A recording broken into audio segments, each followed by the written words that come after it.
Right now, it's being reported that Russia could invade 7 NATO nations, and according to U.S. intelligence, this could happen within weeks. In the meantime, over in Taiwan, fears are growing over a Chinese invasion, while North Korea continues to fire their missiles. And Saudi Arabia, Turkey, and Pakistan have just signed a defense pact similar to what NATO has. And over in the Strait of Hormuz, Iran is thinking about restricting the United States and Israel. And it doesn't stop there.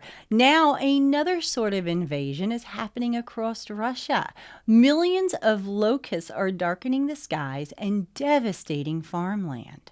Hey everyone, it's Dina Calmetta here. And today we're going to take a look at these headlines, see what's happening, and how it all aligns with prophecy.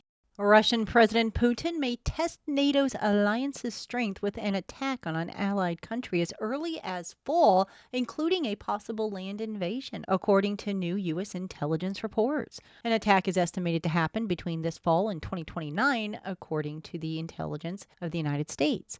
Putin's goal of an attack on a NATO nation is to force the U.S.'s hand and fracture the 77-year-old alliance. The question mark is how the United States would respond in that case, according to Heather Conley, a senior fellow with the American Enterprise Institute. She went on to say it has always been a goal of Russia's to challenge the credibility of NATO and to separate the United States from its allies. The U.S. believed Moscow would never provoke the long-standing NATO alliance while its forces are entangled in its war with Ukraine. However, this year officials determined that Putin may be bold enough to test the alliance's resolve. Putin's new openness to a NATO assault comes as he faces immense pressure at home to defeat Ukraine. Russia has been dealing with increasing drone attacks from Kyiv on its oil industry, and Putin's forces, who have suffered heavy casualties, have been significantly slowed on the front.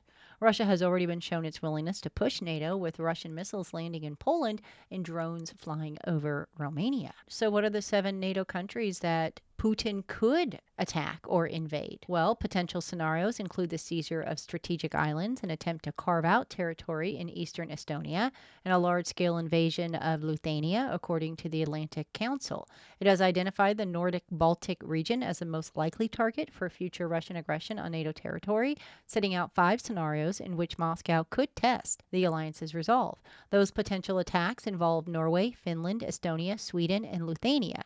Latvia is also described as a regular Russian target, while the possibility of Poland itself coming under attack is also considered. The report says that Putin could seek opportunities to test NATO's resolve under Article 5 if he believed the chances of a strong response from the alliance were low. Western intelligence agencies assess that further Russian aggression is under serious consideration, with Moscow expected to continue rebuilding its forces over the next 2 to 5 years. I have been warning about this for years with Russia, and hopefully cooler heads will prevail.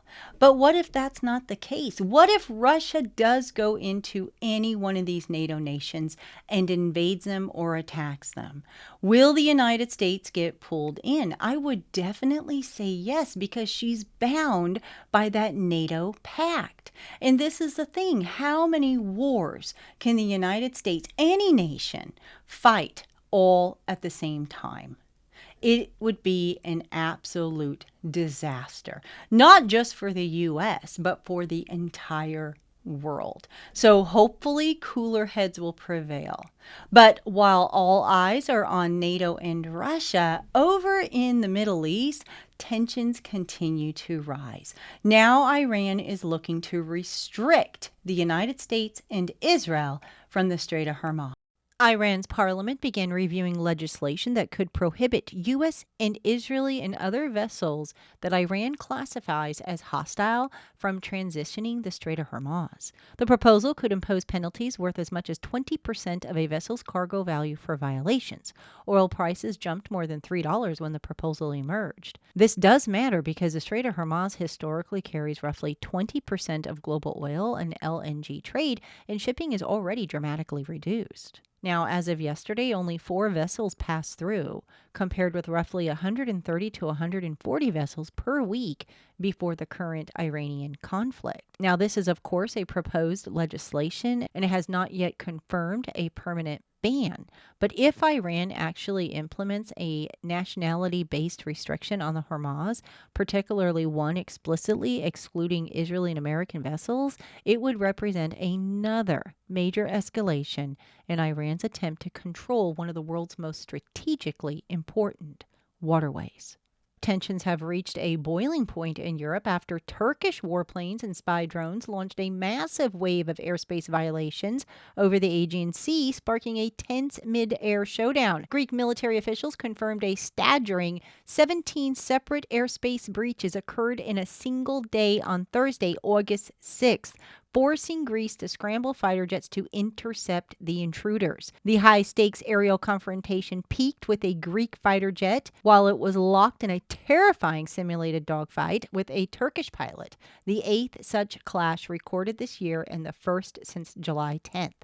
The sudden spike in hostility involved a menacing array of Turkish aircraft, which included U.S.-made armed F-16 fighter jets conducting provocative runs over the region. Speaking of Turkey, Saudi Arabia, and Pakistan signed a joint defense agreement today. The deal, which has been under negotiation since last year, creates a significant new trilateral framework. Saudi analysts have previously said that Saudi Arabia could activate the defense pact it currently has with Pakistan should it enter the Iranian war. The leaders of Turkey, Saudi Arabia, and Pakistan in a joint statement said that the defense agreement reflects their shared determination to further strengthen their collective security in the region and beyond.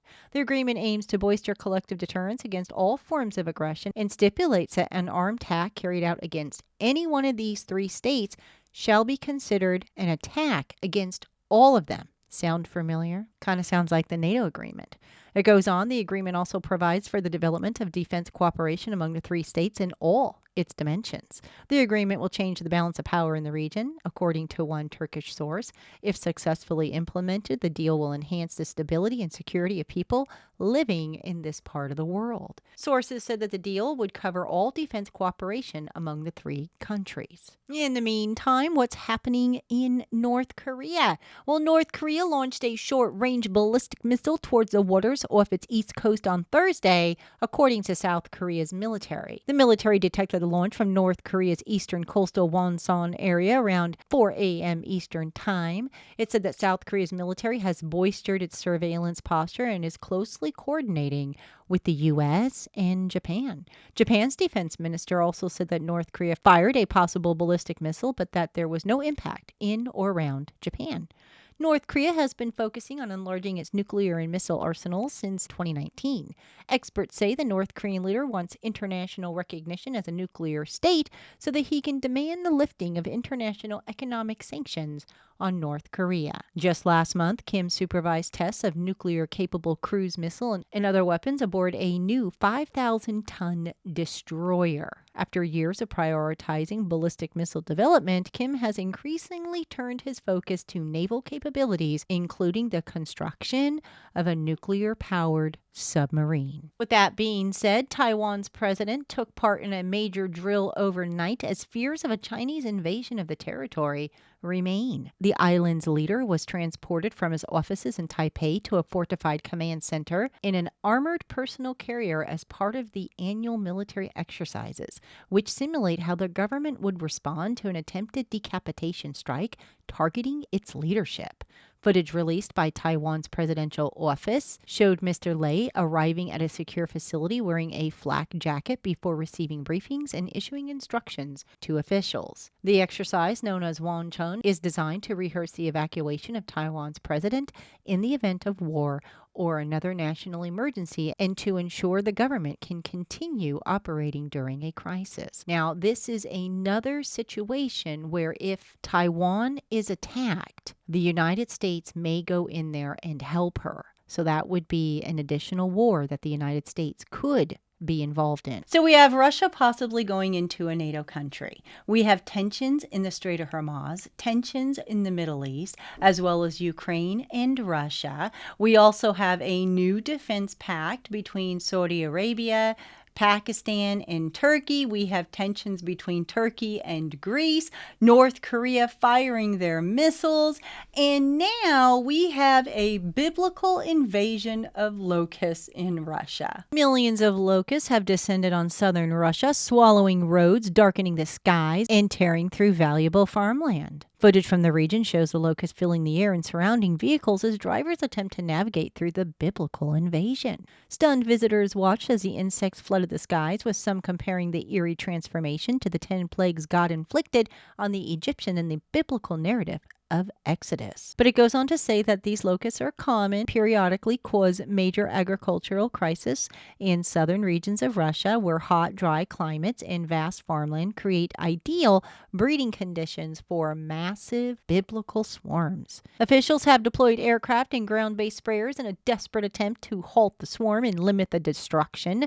However, efforts to stop the invasion have been complicated by the protected nature reserves where the locusts originate. Chemical treatments are prohibited inside those areas, allowing the insects to move freely beyond the reach of agricultural authorities. Officials can only begin spraying after the swarms leave the reserves and descend on farmland, by which point crops are already directly in their paths. The Ministry of Agriculture and Food of the Republic of Dagestan said that both aerial and ground operations were being used against the invasion in Russia.